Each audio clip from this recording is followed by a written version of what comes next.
Hello everyone, so my week of perfumes. This one's relatively low key. I didn't go totally crazy because I'm back at work, but of course I did have the bank holiday weekend, of which this is another bank holiday weekend. We've got double bank holiday weekends because of the King's coronation. But anyway, so this is a kind of sneak peek of the Lush videos that I'm going to be putting up. So the first one's going to be this week, and that will be the first half of the Black Label perfume library perfumes that I have. So Keep It Fluffy is one of those. This one isn't actually in that video. This is going to be in the second part. How to describe Keep It Fluffy? Now, the more expensive Lush perfumes, generally speaking, when I first spray them, and I normally fall in love with them straight away, it tends to be when I've left them on my skin to dry down. Way more so that is the case with the Black Label stuff than the White Label, the kind of ones that are in all the different Lush stores. Things like Karma and Rose Jam, because some of those do really go through a transition, like Shade for instance, but others are more like American Cream and Rose Jam and Lord of Misrule, and they're a little bit more obvious what they smell like straight away. The Black Label ones are far more complex, and they need time to dry down, and you definitely have to try them on your skin. Anyway, I won't go on too long, because like I said, I've got a big video, but this is Keep It Fluffy. So it's very, the other problem is they're all natural, so they are kind of slightly pea coloured a lot of the time. But Keep It Fluffy, there's something about this one that I feel like I could describe it as being like my version of Rose Jam, in that Rose Jam to me is a bit sickly. I don't really like the carnation in that. It's too overpowering for me. It's like, it smells a bit sharp and screechy on me while also smelling very sickly. But I think that Lush Jammy Rose is the same Jammy Rose they've got in Keep It Fluffy. Whereas Keep It Fluffy also has quite a lot of ylang ylang. And the Lush ylang ylang is really kind of banana-y, which I really enjoy. And this one, what I was kind of thinking, they don't smell the same at all, but they give me a similar feeling. Is that this gives me a kind of similar feeling that I get when I'm wearing Far Away by Avon, which is that it's floral, but it's really sweet, and it's kind of creamy, and it's kind of fluffy. This one smells more natural, and it's definitely more tangy than that one. But because the ylang ylang's so high up in the mix, and the vanilla's so high up in the mix, it gives me that same kind of vanilla-based, tropical, warm flower smell, that I get from Far Away. This one is definitely much more tangy, especially when you first spray it. Super duper tangy, because that is a really jammy rose. The back of this, let's see, what does it say? Oh, look, it says it says made with regenerative rose absolute from Pakistan. This sugary floral was first created in 2004. That's really sweet. So it has lemongrass oil in this, which I think is one of the things that's making it quite unusual and tangy in the top. But it's also got rose, it's got ylang ylang, there's a bit of jasmine, but the jasmine's quite low down in this mix. Vanilla absolute.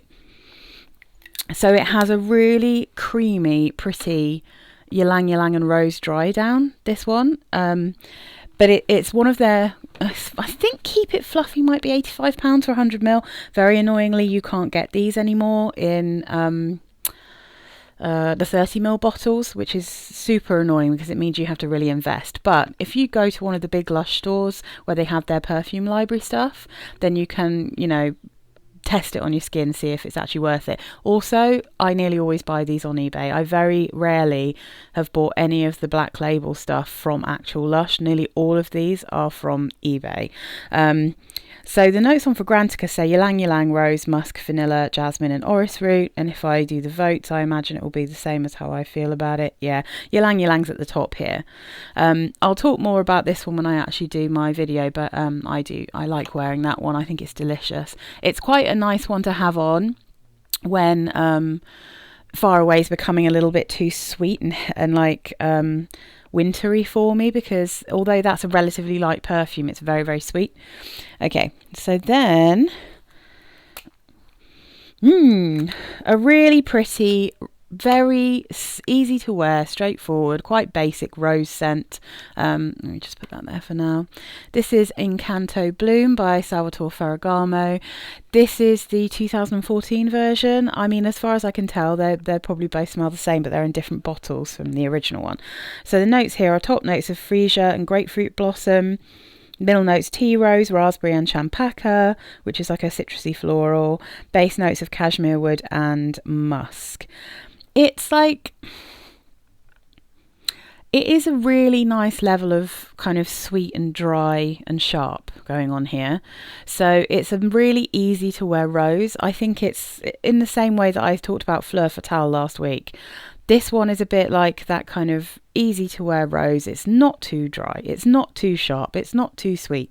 This one's very light. To be honest, I think in the UK it's still slightly too cold for this one to really be able to shine. I think I'll put this away until it's much warmer now. But because of that raspberry with the tea rose, you do get a sense of like a slightly fruity rose, but without the sweetness of jam, you know. But it's a really easy wear, that one. I think anyone could wear that easily. And I think if you struggle with rose perfumes and sometimes you can't find ones that are kind of easy for you to wear without being headachy or old-fashioned or, like I said, screechy, then Incanto Bloom might be a really good one. Okay, then we have, now I have a feeling they don't make this anymore, which is a bit of a shame, but I think the new one is probably a replacement. So this is Hugo Boss for her, and this is Pure Accord, the scent for her, I should say. So the bottles are all really similar. The eau de toilette, this looks a lot like the eau de toilette in terms of the colour of the juice in just the plain bottle, but the eau de toilette has like a kind of rose gold coloured lid, and this is actually a silver lid. And then the original scent for her, which has a darker liquid, to be fair, so it's a bit easier to recognise, that one has a gold lid. They're all very similar. These only list 3 notes for the Pure Accord. Top notes bergamot, middle notes osmanthus, base notes musk, and that's pretty much what it smells like. It's like a fruity musk, a fruity, slightly floral musk, but obviously osmanthus has that kind of apricot-y, peachy smell. So it's exceptionally light wearing. It's really a skin scent. It lasts quite well, but it doesn't have hardly any projection. It's very much one that would be good if you work somewhere you're not supposed to wear perfume, but you want to smell really fresh, clean and bright. It's very, very pretty. Now, the new Boss, the scent for her Magnetic, is also supposed to be like just an osmanthus and musk perfume, and it does actually smell quite a lot like this, but just slightly more fruity. That one for me, I do love the bottle actually. I'd love to have that bottle. However, it's got quite a lot of ambroxany type things going on in it, so it doesn't smell as good to me as this one, and I already had this one. But yeah, I think if you're interested in this but you can't get hold of it, you'd have to get it like from eBay or something. If you can't get hold of this one, then I think it's really good alternative to just try the Magnetic one, because I think they're really similar. Okay. And then this is such an easy one to chuck in your bag for work, because these little 30ml bottles, they're really sturdy, they're really nice. This is, I wore another Hugo Boss. This is Hugo Boss. This is Hugo Woman Extreme. It doesn't say it anywhere on this thing, which is really annoying, but this is Hugo Woman Extreme. It's got this fabulous pink juice, if you can see. Gorgeous. And a really cool, like, bright pink around the outside. Really nice. So, Hugo Woman Extreme. It really does smell like the original Hugo. I wore that one last week. That one, it's like sandalwood and a little, like, interesting florals. And it's got tea and it's got grass. So, the notes in this one are boysenberry and grass in the top, middle notes black tea and jasmine, base notes osmanthus. So this is supposed to be like a kind of stripped down version of the original, but it's definitely way more fruity. So it's more syrupy, it's got more tartness. It doesn't have the same dry down where I feel like with the original Woman it starts to be a little bit like slightly vanilla-like in the base, not like a strong vanilla, but there's definitely a sweetness, a creamy kind of vanilla sweetness in the base that you don't really get so much in this one. I'm absolutely sure there's still sandalwood in this one. I'm absolutely sure that it has very similar note, a very similar note structure, but it just has way more of the bosenberry and a little bit more, I think, of the grass and black tea kind of vibe. It's really pretty. It's super easy to wear. Another one that would be a great office scent. So if, for instance, if you thought that the original Hugo woman is a little bit too 90s smelling, like you wanted something that was, if you like fruitier ones, then this is a really good alternative because it smells quite a lot like that. And again, it lasts quite a long time. It's not strong, even though it's called Extreme. It's not like a massive projector, but it lasts for quite a long time. I didn't really have to apply this until I left work. So, I mean, I could still smell it on me for 8 hours, and you can smell it on your clothes. So it's really good for work, this kind of thing. But it's definitely like a much more fruity version of the original. So let's see. Then I told you when I did my Lolita house review that I knew I was going to get off and order this, and it just so happened that I went on to Notino and they had a special sale. So they had one that had already been tested, and obviously someone had returned it, so I managed to get this. This is a 50ml bottle. I think I got it for like £38, which is actually pretty good for the Lolita Lempicka Le Parfum, because it tends to be much more expensive. They've got, oh, I dropped it on the floor. They have this cool little thing that you get in the box that says, attention, don't like spray it downwards, because it is in the sprayer. So if you pushed it forward or pulled it backwards, it would probably snap off. So I imagine you have to be quite careful not to break these. So there it is, my first proper Lolita Lempicka bottle in terms of like the original, you know, the original Lolita Lempicka bottles. Oh, so beautiful. Love it.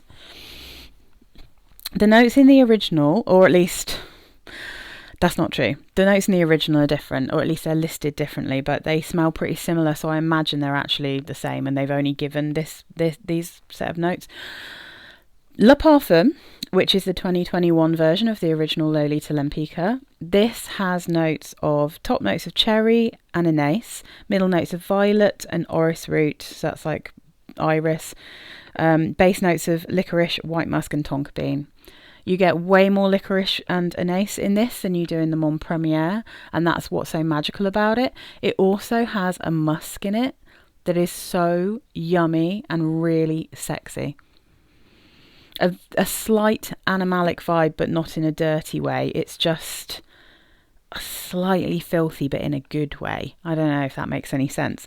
And you don't really get that much in the Mon Premier, because Mon Premier is very, very cherry forward, and it's very syrupy. It's not, it doesn't have that same kind of musky skin smell going on. And obviously with like this one has way more of the anise and the licorice, so it's kind of just generally a more interesting scent. Now I would say this gets compared quite a lot to Le Petit Robe Noir by Guerlain. That one, the patchouli in that, I don't like that perfume. I can appreciate that it does have a similar vibe to Lolita Lempicka, but again, like the patchouli is just way off. And I also think it's maybe the Mon Premier, I think, is probably closer to that general vibe. I think this one, it's been around for longer than Le Petit and the Robe Noir, and it's an absolute classic. So yeah, I'd say, again, if you like a kind of sweeter and fruitier perfume, and you're not quite as keen on licorice and anise, you don't quite like those kind of more sambuca-y vibes, you know, then I would say go for Mon Premier. But if you like something slightly more musky, slightly darker and more sexy, I wouldn't say like gothic, but there's definitely something, yeah, dark queen in a kind of fairy forest vibe about this one, then yeah, that's the one to go for Le Parfum. It is more expensive, it's a bit more difficult to find, but again, make sure you get it from a retailer where you can tell that it's this bottle, and when you know you're getting the green box with the white cloud and not the white box with the green leaf, because that's Mon Premier. So let's get rid of that one. What do we got next? Oh yeah, so this was just a little spritz in the morning. So I smelled delicious. I do have this decanted into a bottle, but it doesn't say anything on it, so I'll just put this one here for now. This is Jeanne Arthès, Jeanne en Provence. They're both by the same Arthès group perfume company, but this is Jeanne en Provence, and it's à l'ombre de Amandiers. So this is the refill. You can get refills. They're metal, really, really good. They actually have lovely bottles. If I'd have known how much I was going to like this, I would have probably just bought the bottle rather than the refill. But anyway, it's a beautiful, beautiful perfume. Very, very pretty. The notes in this, top notes, orange blossom, bergamot orange, mandarin orange and lemon. Middle notes, almond, milk and praline. Base notes, iris, musk and vanilla. It's very light. It's very ethereal. It's not the sort of thing that I would wear out of the house because you wouldn't really... I mean, I don't know anyone else other than me would really be able to smell it at all. I mean, for that purpose, again, if you work in the NHS or something, this is great. It's not that it doesn't last long. It's just incredibly light. It kind of reminds me of... in a way of how I felt about the Lolita Lempicka Mon Petit, the one that's made for like new mothers, and well, it's supposed to be for toddlers, but don't be, again, like I think that's mad. But for new mothers, this would be great. It's a light, sweet, pretty, creamy, powdery smell. You definitely get loads of iris, and you definitely get the almond milk. There's not a huge amount else. The praline like keeps it sweet but not sickly. It's almost more like an eau de cologne than an eau de toilette. That's how I would describe it in terms of its strength. But it's fabulous if you've like just got out of the bath, or you've just got out of the shower, or the way that I use it, which is when I haven't had time yet to have a shower and I want to smell fresh and lush in the morning, or like before bed. This is really calming as well, really pretty. It kind of reminds me... I'm just trying to think of the name. I think it's called Malaysia.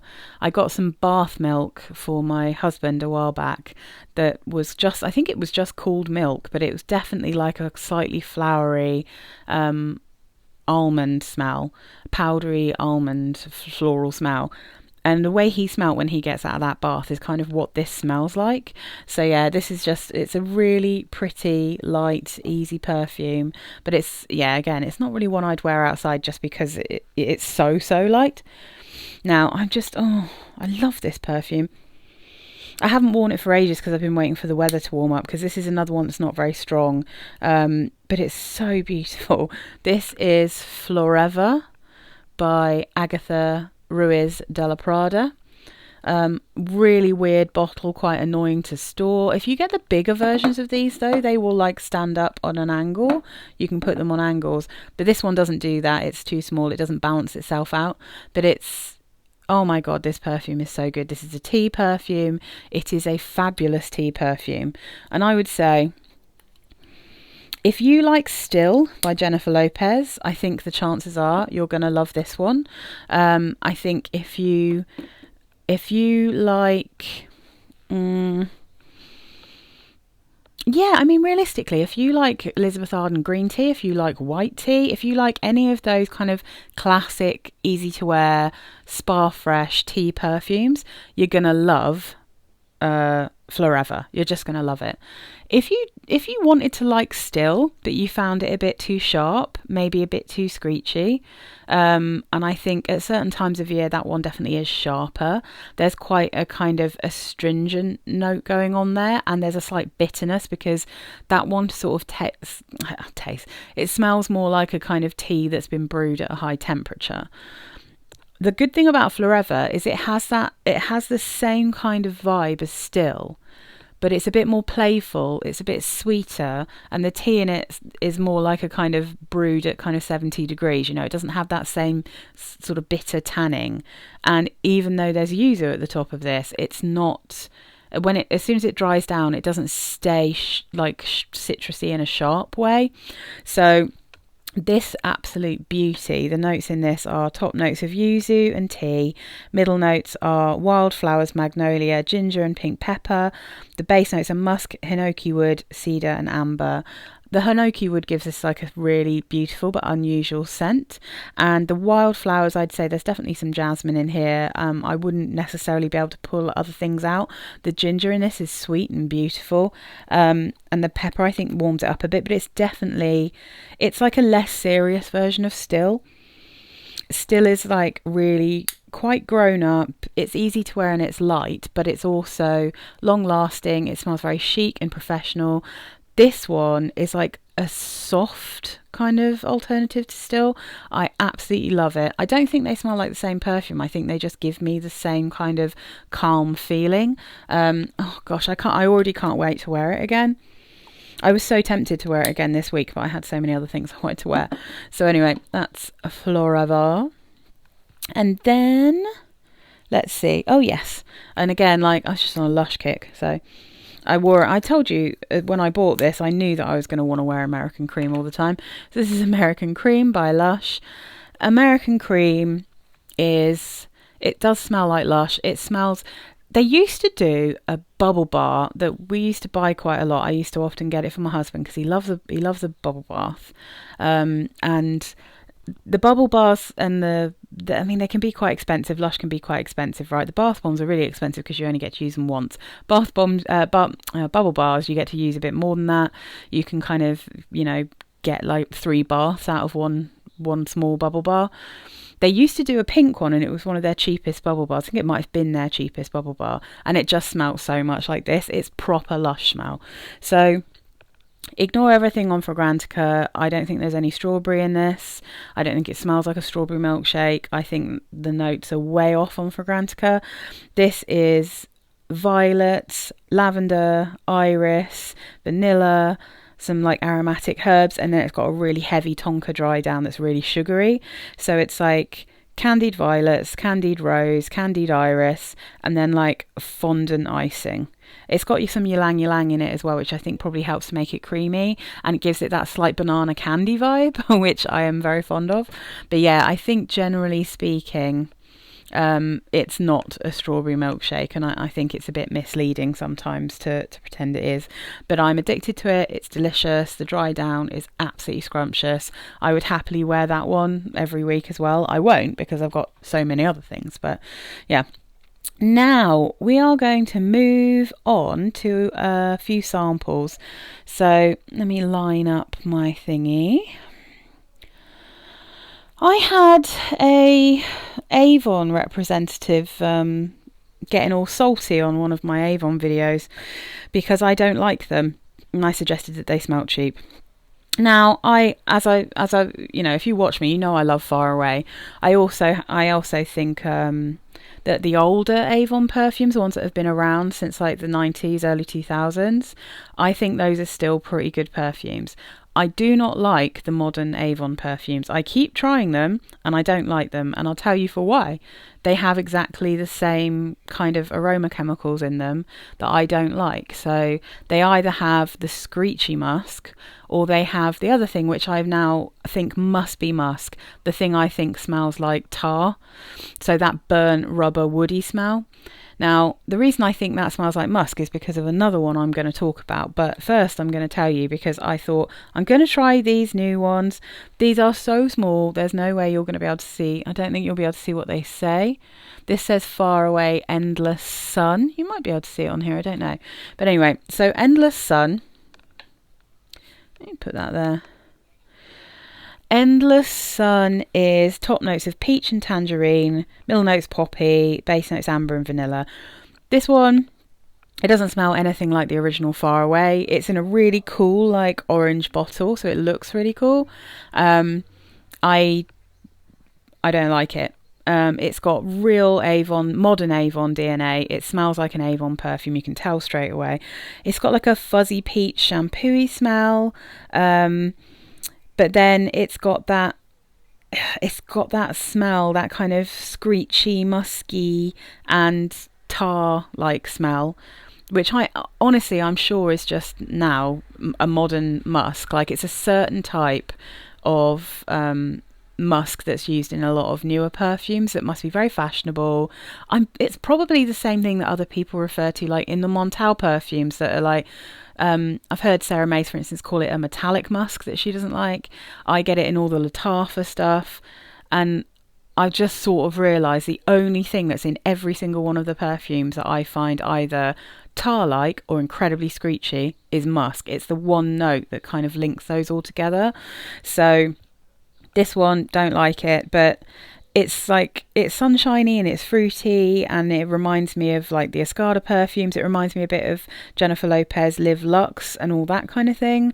So it's that kind of smell. Not for me. I don't like it, but the reason I don't like it is because of that musk, right? So I'm not saying this smells cheap to me because it's an Avon perfume. I just don't like that musk. I don't like Montal perfumes, and they are hundreds of pounds. I do not like a certain type of synthetic musk. I find it horrible. This reminds me of Lancome perfumes, and like I said in my last one, there's something about Lancome musk that I find so screechy and unpleasant. So yeah, just no good for me. If I put that over there, we can have some little samples. So the other sample I got while I was getting this one is called Avon LOV U, with the letter U rather than YOU. I thought the notes in this look really interesting, and again, this might smell great to other people, but straight up, Avon DNA, Avon musk, Avon wood. So the top notes: raspberry, waterflowers and pink pepper. Middle notes: rose oil, champagne, rosé champagne, and red vanilla orchid. Base notes: whipped cream, candy apple, almond and cashmere. And this one gets compared to Carolina Herrera 212 VIP. That's in the rose gold bottle. One of the Givenchy, I think it is, Irresistibles. I can't see what the actual label is though. Also the Moschino Fresh, the one in the pink bottle that looks like a kind of cleaning spray. So it's compared to all of those. I can tell that this is like raspberry and rose, and there's supposed to be like a creaminess in the base, but again, the musk is, well, it doesn't even list musk, but the cashmere wood, something in this is so sharp and screechy to me. Again, it reminds me of the Lancome Nectar Idole. It's so headache inducing instantly, like really sour, really screechy and sharp. You're probably not like, well, I say you, unless you smell that particular like kind of compound or that those chemicals the same way that I do, you won't smell this in the same way. I imagine there's loads of people who love it, and I wanted to, because raspberry, rose and whipped cream, yes please. I would absolutely love a perfume that smelled like that, but without that general kind of modern Avon DNA. And you know, the modern Avon DNA is similar to, you know, Lancome. Those perfumes are way expensive, and besides which, I am allowed to say Avon perfumes smell cheap if I think they smell cheap, and also they are cheap, and I love cheap perfumes, so I'm not dissing anything because I think it smells cheap. I love cheap perfumes. Loads of my perfumes are super cheap. I mean, to be real, the Forever only costs like £14. It's not much more expensive than a bottle of one of the Avon perfumes. So anyway, I tried them. I don't like them. Another one I tried that I really don't like is this. It's got a silly name. I'm just going to spray it quickly onto a little bit of card, because this one's kind of disappeared a bit. Woo! Okay, let's chuck this back in. So this is a Lacoste perfume. This is a Lacoste L.12 Rose. There's others in this line that are way more wild in terms of how annoying and difficult their names are to remember. So this is the one. It comes in this kind of opaque, textured, pale pink bottle. I think they're really cool, these bottles. I think they're cute. Quite sporty looking. This doesn't really smell sporty though, but it has got a freshness. I only wanted to smell this one because it has mint and rose in it. And I was like, okay, I'd really like to smell that. Plus I was thinking of the Flora Botanica kind of link. for if I want to kind of do a video with stuff that I think might be a nice alternative to that. Personally, I should just say, because I know one of my regular viewers, she did comment that she's really interested in that video. I don't actually like Flora Botanica. Claire Smith kindly sent me a sample. I've tested it a few times. I do not like the smell of that perfume, but at the same time, there are elements of it that remind me of loads of other things that I have, or, so I figured it might be fun. But I wanted just to smell this one just to see, This isn't too bad on the card, although I don't really like the Lacoste Rose, it seems. I find it a little bit... it's a little bit too dry and a little bit too sharp for me. It doesn't really have quite enough sweetness. But on my skin, again, this is the musk that smells like burnt rubber and tar to me. That's what that smells like. I put it on my skin. I had to scrub it off. As soon as it developed, that smell came out and I just hated it. I don't get it a huge amount when I spray it on paper, but on my skin, it's a nightmare. So as soon as it warmed up, I was like, no. But luckily, it doesn't really smell like that on the card, so I can actually talk about how this scent smells. And I get it a little bit, but it's not as bad as on my skin. So the top notes are green mandarin and mint. The middle notes are rose and frangipani, and the base notes are musk and ambrette. So let's pretend that this doesn't have a musk in it that I absolutely hate. The rose, like I said, is quite dry. It's quite sharp. It's quite a traditional smelling rose to me. The mint I can smell, and I love mint, so I kind of like that combination. But the green mandarin is very sharp, as you'd expect, right? Because I guess if it's green, it's going to be a sharper one. And I don't really sense much frangipani in this one at all. But then, yeah, it's slowly but surely that kind of tar notes starting to come through and covering everything else up. I think even if I couldn't smell that, I would think that this was a little bit sharp and I wouldn't really like it. But I think if you like Flora Botanica, unless what you like about that is the sort of smoky cannabis note, if what you like about it is the kind of sharpness and the rose and the mint, this one's just going to be pretty good for you, I think. Unless, of course, you have that problem I do with the kind of modern musks. But it also means that I don't really want to try any more of this line because I assume they're all going to have this same musk in. Yeah, not for me, but an interesting one. And I do love a bit of rose and mint. I think it's really pretty. So anyway, I don't know if I'll be able to find anywhere sensible to put that. They're just going to get in the way anyway, so I'm just going to chuck this here for now. So that was my week. Like I said, I'm going to have a nice Lush video up on Wednesday. And then I figured I'd chuck up my Armani My Way on Friday, because obviously I just put up the... I always want to call it Lempicka. I get that wrong often. Lolita. So I've had a few comments on that I haven't had time to respond to yet before I'm making this video. But lots of people have suggested that I try the other ones. But the thing is, they've all got that same patchouli in, and that's the thing that puts me off. If they made any versions of any of those Lolita perfumes that didn't have the patchouli in, I would buy one. It's just that I don't like the patchouli that's used in that group of perfumes.